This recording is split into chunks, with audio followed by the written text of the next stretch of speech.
Hi, I'm Brenda. And I'm Jessica, and you're listening to the Lifting You Higher podcast, where we like to take heavy topics and lighten them up. Our goal is to encourage and lift you up on this journey we call life. So grab a cup of coffee, sit back, and enjoy.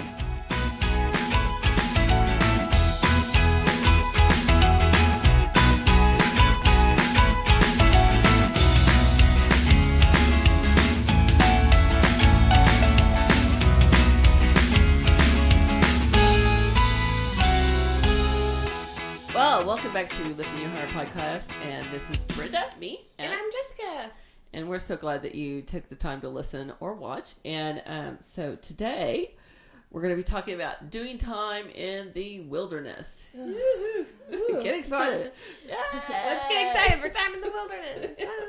So, bad news, here's the bad news, is that it happens to everybody. And sometimes you get a couple of doses of it. It's not like a one-time deal. It's like, okay, you did it. You don't have to do it again. Oh, sometimes God makes us do it more than once.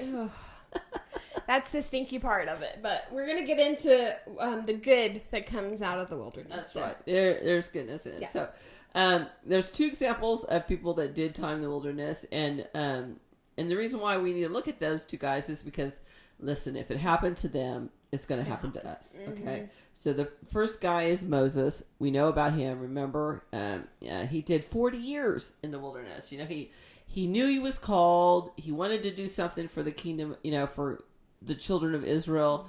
Mm-hmm. He acted out of his flesh, you know. It's like, okay, I'll just kill the dude. And which, you know, at the time I'm sure sounded good. Yeah. And he would have gotten away with it because, hey, he was, you know, Pharaoh was his adopted father, I guess. So he probably would have gotten away with it. But it was like, yeah, no, that's not what God meant when he said, I'm going to use you to deliver the children. You can't kill everybody. So he had to go into the wilderness for 40 years for God to get him straight so that he could be the tool that he needed to use. And, you know, isn't that funny that we think in this time that if you're called a tool, that's a... Oh, it's a bad thing. It's a bad thing, but see, this is how we get twisted. But yet, really, that's what we should be wanting to be. We should be wanting to be a tool for God. It's like, listen, no, I'm just, you know, I'm the hammer, baby. Yeah. and I feel a t-shirt coming off. I love that. I'm a hammer, baby. I'm a hammer. That's right. Just call me the hammer. Be a tool for God. Oh my word. Us and our t-shirt ideas. I tell you what. File that away. That's another good t-shirt idea. Just call me the hammer. And so I could just go off on that like hammer time, but I won't. Okay, so the second guy that spent time in the wilderness is Jesus. And you know, he did 40 days in the wilderness, and then when he came out, he's changed the world. Yes. He set it on fire. I mean, it like paradigm shift. Mm-hmm. I mean, everything changed when he came out of that wilderness. Yeah. And listen, if Jesus did it, here's some news flash. If Jesus had to do it, I guess that means we get to do it. Because not only was he the Son of God, but he was the Son of Man. Mm-hmm. So if Jesus did it, we get to do it. Yeah. And think of it that way. Oh, I get to do it. Not I gotta do it. I gotta do it. I think no matter how we look at it, it's gonna be like okay, let's do it. Get over with. Going to the dentist. Yes. It's like, okay, I'm just going to do it so I can get it over with and learn what I got to learn to be in the wilderness. It's going to happen. Ugh. So let's define what we think wilderness is. Yeah. Do you want to go first? I don't care. Oh, go for it. Okay, so we have our different definitions. We like to find it. So this is Brenda's definition of what she thinks the wilderness is. And I'm going to read it so that I don't mess it up. So it's a time in your life where you know you have gifts to be used. You've done your due diligence to educate yourself on these gifts. Yet God has put you in the background. In the background. Doesn't that hurt your flesh? Just hearing that word, background. Mm-hmm. He's put you in the background with no opportunities to use them. Everything is shut down. And I define it this way because both Moses and Jesus knew they were called to do great things, but they were sent into isolation and separation. Let me get it right. I'm going to start defining it, that Moses and Jesus knew they were called. Let's just stop. Can we start all over again? Yeah. just start back with your definition. Okay, so here's my definition of the wilderness. Is a time in your life where you know you have gifts to be used. You've done your due diligence to educate yourself on these gifts. Yet God has put you in the background. That's background. That's a horrible, that hurt. That's a word that hurts. Yeah. With no opportunities to use them. Oh, man. And I define it this way because both Moses and Jesus knew they were called to do great things, but they were sent not into isolation, but separation to marinate. And in that marinating time, the impurities of our spirit and soul come to the top and they get skimmed off. Wow, that's the wilderness. Yes, that's a great representation. That's a great example of what the wilderness time is yeah, we're not isolated, but it's to separate us, to marinate, and I like that, to skim the... It's like when you're making ghee, I think that's what it's called, that butter, you take butter and you cook it or whatever, then they scrape the stuff off, and then that's the pure stuff. That's what God does to us when we're in the wilderness. Yeah.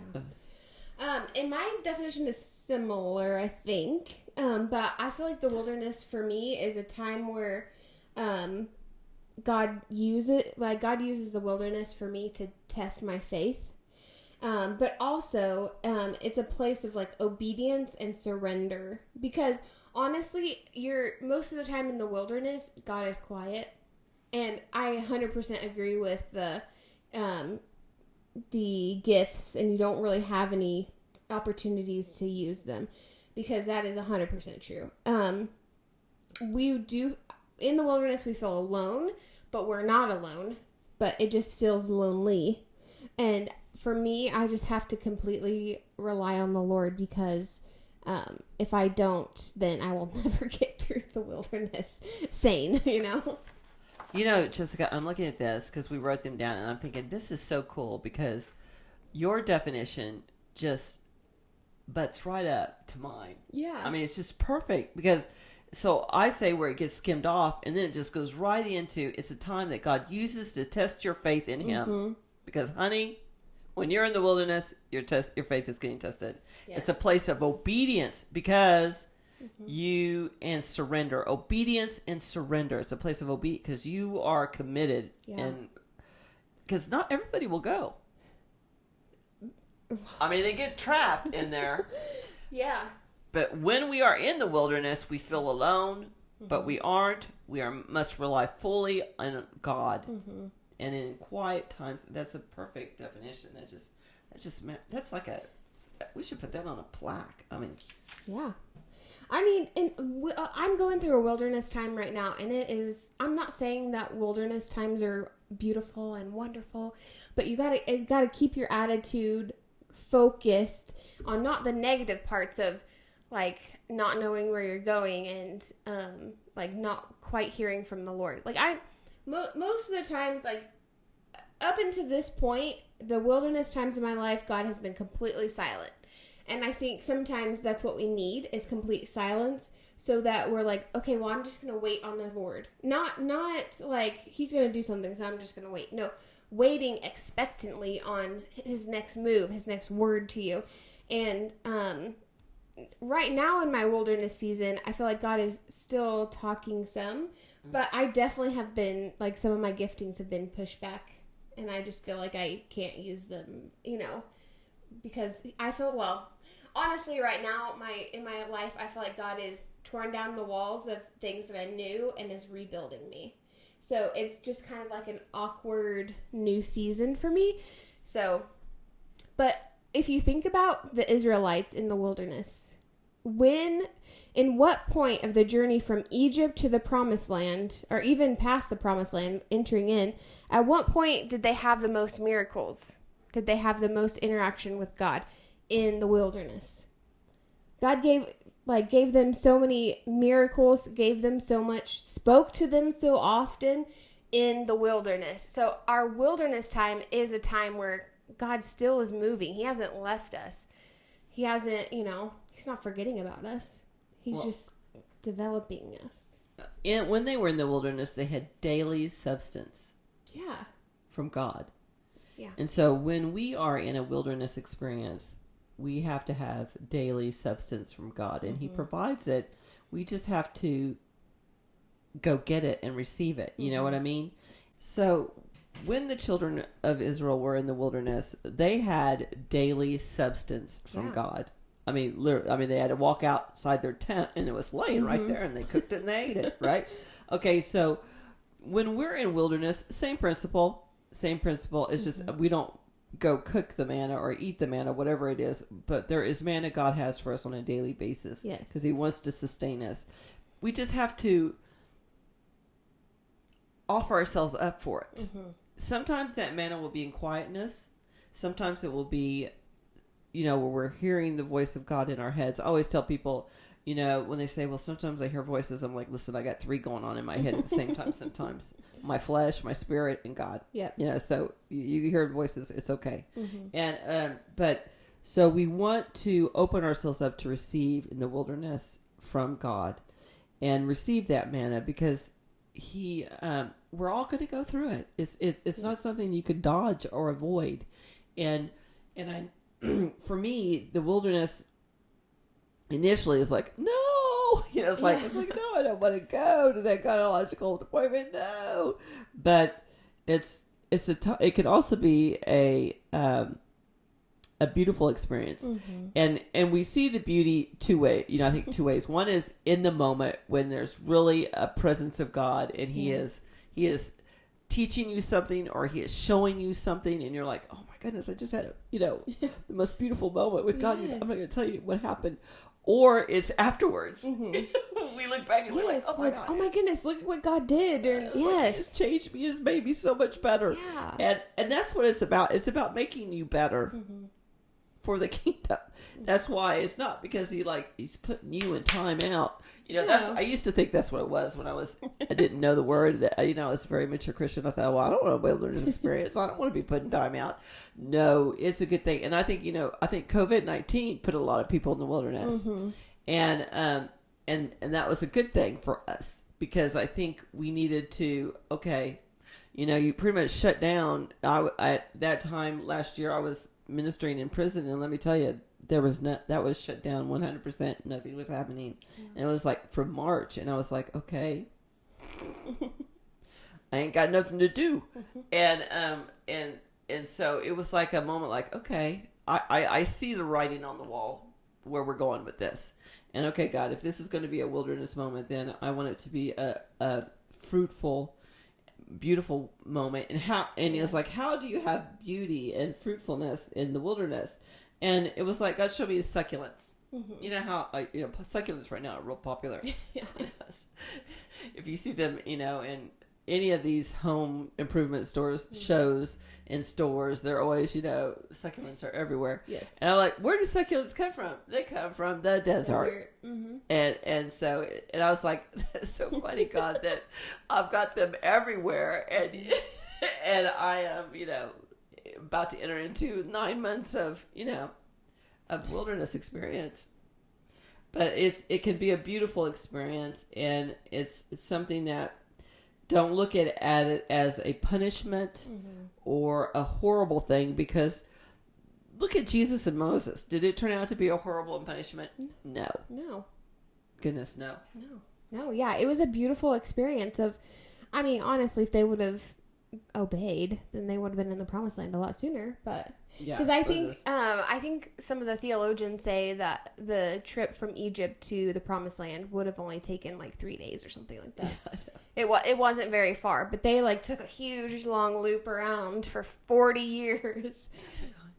Just kept going around and going until they got it, until they got all the bad stuff out. Yeah, and then we're ready to go. Sorry, go ahead. No, go ahead. I was just gonna say, if you feel like you have been in the wilderness for 40 years, maybe take a look back and see all the good that has come out of your wilderness experience. And maybe our last podcast, we talked about gifts and tithe and all of that. So maybe re-examine things and see, are you fighting God? I think we were going to say that next, but just are you fighting it? Are you fighting being in the wilderness? Are you fighting the alone time with God, but don't be discouraged, because no matter how long your wilderness time is, God is using that to grow you. But I think it's important for us to remember that we need to focus on God, because this can be a beautiful, beautiful experience. And honestly, we get that so personal one-on-one time with the Lord. Think of the Israelites. They had, he was in a cloud in the day and fire by night, and he was present, and he is present now with you in the wilderness. So you're in the wilderness, or you see it coming. It's coming for you. Mm-hmm. So what's the worst you can do? All right, so we thought one of the worst things you can do is just fight it. Yeah. You know how a baby fights going to sleep, and it's like brutal. I mean, it's like just go with it. Go with it. Just Don't sleep fight already. it. Yes. Because God is going to have His way, mm-hmm. and if He's coming for you, because He wants you to come into the wilderness with Him, mm-hmm. and think about that. Yeah. He wants you to come into the wilderness. He with wants him. that time alone with you. Yeah. I mean, that's just like, that just touched me. I'm sorry I don't know about you, but that just ministered to me. So when He's coming for you, don't fight it. Don't fight. Yes. Go with it. Go with it. Go with it. Because it's going to happen anyway. It's like, it's going to happen.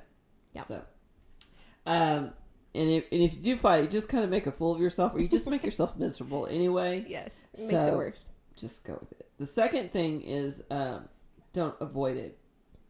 Don't put up roadblocks or try to outsmart God because you can't, mm-hmm. or out deal God. It's like, okay, God, I see what you're wanting to do, but if you let me put it off till this time, then I do this. Yeah. We like to try to make deals with God. Don't do that. Don't do that. Yeah, there's no deal making. It's no. Because remember, he's the God of patience. Yes, he's never going to run out of that patience. Yeah, so He's not going to run out. It's just like, work with it. It's going to happen. So those are the kind of the two things that we just wanted to, like, don't fight it, and don't try to avoid it, because it's going to happen. Yes. So now you're in the wilderness. Okay, so how do you kind of like navigate the wilderness? And we kind of touched on that earlier in the episode, and that is that first you need to see the beauty in the wilderness. Yes. And just allow God to overtake you, in it, and saturate you. Again, the succulents. Let's go back to the succulents. What do the succulents do? They harbor oil and water and moisture, and they don't dry up and get pruny. They're full of it. Yeah. And that's what He wants us to be. He wants us to be full of moisture, or full of the anointing. Okay. And so that's what He wants to do for us. And it's also it's a purification time. Listen, we all need to be purified. What's one of the most popular things to do now in the health industry? And that is those fasts. Oh, yeah. And those detoxing fasts, and those, what's that, when they put stuff through you to make it come out of you? Like a colon cleanse. Yeah. Yeah. Because they all want to purify your body. Well, you could do that till Jesus comes, okay? But that's your body. That's not your spirit. Yes. And your spirit needs purification and cleansing. And the wilderness is the place to go for that. One of my personal bucket lists is that there's this spa in Arizona that I want to go to so bad. Oh. It's a real frou-frou, expensive, stupid place. It's just like there's no spiritual anything spiritual attached to this. It's purely physical for me. It's one of those frou-frou, over the top, crazy expensive spas in Arizona that I want to go to one day. Okay, well, that's what God wants to do with us in the wilderness. Yes. Okay. It's just totally over the top purification and cleansing of us. And just if you guys have ever been on a hike and you're like, man, this is really a tough hike, and then you finally get to like the top of the mountain or the hill, wherever you're climbing, and you can just see for miles. That's what the wilderness is. It's that beautiful experience. Yes, it's hard, but every hike that has ended that way, or every hike that I've personally been on, has been worth it, So our wilderness time, if we see the beauty, if we can see the splendor, it is worth it. And I'm just remembering things of my past. When you are in the wilderness, it's like you can see your past so clearly. Yes. And I think I talked about it in one of our past podcasts about my little apartment that I used to live in. It was like my little incubator. You know, that came through a moment of wilderness where I was thinking back, oh my gosh, that's when I was such a baby and God just worked on me, you know, and it was just covered me. And those things of looking back and understanding why they happened, or, you know, what importance did that hot mess have to do in my life. And you will see these things on the mountaintop when you're in the wilderness. And there's mountains in wilderness. There's mountains in wilderness. Lots of You will mountains. see them on the top of that. And that's, again, the beauty of being in the wilderness. Absolutely. Yeah, and next we said surrender. So commit to it. I love what you put here. Take your heavenly medicine. Do your heavenly exercises. Dive in 100%. Yeah, I think it's important that we don't just like, okay, well, I'm just gonna survive. I'm just gonna skim off the top. Skim. You know, you know, we're notorious about just dipping in. No, I'll just dip my big toe into this wilderness. That's what he said. When he said come into the deep, that's what he meant. He said, you know, just dive in, do it 100%. Yes. And get 100% out of it. Okay, so the third, and this is yours, is gain what you can from this time. Yes. Whatever God, there's a purpose and a reason that God is putting you into this wilderness season.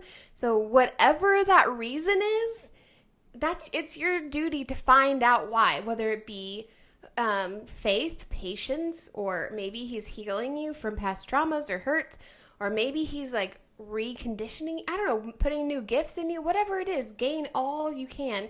I mean, what is it? What's better than spending quality time with the Father? I don't think anything. Yeah, and that's good. This is a historical moment in your life. This is like girl, go get some stones and build your monument. Because this is a time where something is going to be happening in your life. Because it's not just a religious act. This is something. God is going to be doing something. So you better get some, you know, you're going to get some visual rocks in your head and build a memorial and say, okay, this right here is when I left this. Yeah. And I left that in the wilderness because I came out different. And, oh man, I'm getting excited. I'm telling you, I'm getting excited. I can't wait for the end of my wilderness I don't know time. if we got wilderness times coming up, but I'm getting pumped. Okay, like I'm ready for one. Bring it on. And now I'm going to probably get in my car and say, I was just joking when I said that, guy. I don't want to go into this. Well, you know, like I'm currently in the wilderness and I'm looking forward to what God is going to, like, I don't know, what he's going to do in me and what the end of this wilderness time is going to look like. It's exciting for me. It's not like always exciting. I'm not always joyful about it. You know, like I could be, my attitude probably needs a little bit of more of an adjustment because I'm just like, what is happening? Like, I can't do any more of this, God. Like, help me. But, like, I'm excited for the end and to see how God just changes my life through that. And then also that's when you start, I'm just thinking about it, it's, you know, it is a beautiful time, but it's also a time where, you know, some ugliness has to, you know, obviously it's to get the ugliness out, to get the toxic stuff out, right? And so it's like it's a very humbling moment because when you realize, oh my goodness, you know, that was, how did people tolerate me? Yes. How did I have any friends that, you know, that I just realized what he brought out of me, you know, the excrement or whatever, what came out of my spirit, that woman, and I still have friends. But it's like, so it can be so humbling in that you time with him, that you need to gain everything that you can so that you can take it out and you can be what he wants you to be, and just get buckets of it, you know, just get everything you can. Be a sponge, absorb everything that's going around. And then I think we touched on this, but number 4 that we jotted down was just to rest in him. I think sometimes we get thrown into wilderness time because we are just constantly busy, and we're not spending enough time with the Lord, or we're burnt out. So it's important for us to just sit and rest. It is incredibly hard for me to rest and just sit down and just do nothing. But it's, that time that I've spent with, like, alone, one-on-one with Father God has been so refreshing. Especially in times when my life has just been so hectic, and because I've done that to myself, and having that one-on-one rest time has been very healing. That's right. And it's, and I think you're not the only one that's like that. I would say probably 99% of us are like that we're go, go, go, go, go. Yeah. Hustle, hustle, hustle. And then when you go into one of these spiritual wilderness times with God, everything just stops, and he wants you to rest in him. And a perfect example of that is several years ago, I went with a friend down in Texarkana. Their parents have a cabin there. And we were sitting on the lake, and we put the lawn chairs out, and we get down, and we're all good. And it's like, I could not stay still. I could not stay still. Yeah. I mean, and the friend that I'm with goes, Brenda, you realize how many times you've gotten up and down?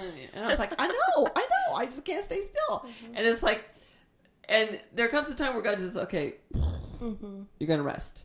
I want you to rest in me. Yeah. And that's part of the wilderness experience too, is just, the walls go up, I guess, or down or whatever. Yeah. And you're just in this bubble, and you are going to rest in him. He's going to have you rest. And then once you get into that resting moment, you're like, oh my goodness, why did I ever fight this? Yes. Hello. It's just like... Yes. Oh, just the rest. Yeah. I mean, I've had a big season of rest recently between, like, surgery and work, and it's been really nice, honestly. Like, just to... Because, honestly, the rush, you don't really have time to categorize what's most important until you rest and you sit in, in his presence. And then you're like, well, was this, like, 50-hour ministry work week really worth it? Not necessarily ministry, but, like, was spending time with this person really worth it or not? So, well, or in my life, it's like, okay, I got up at this time. I now have, we have now 59 minutes, God. Yeah.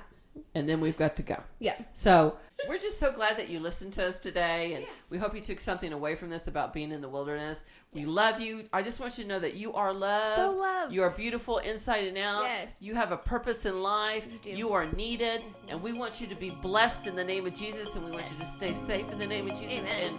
And we hope to hear anything. Just send us your messages. We love to read them. We love you. And we'll see you next time.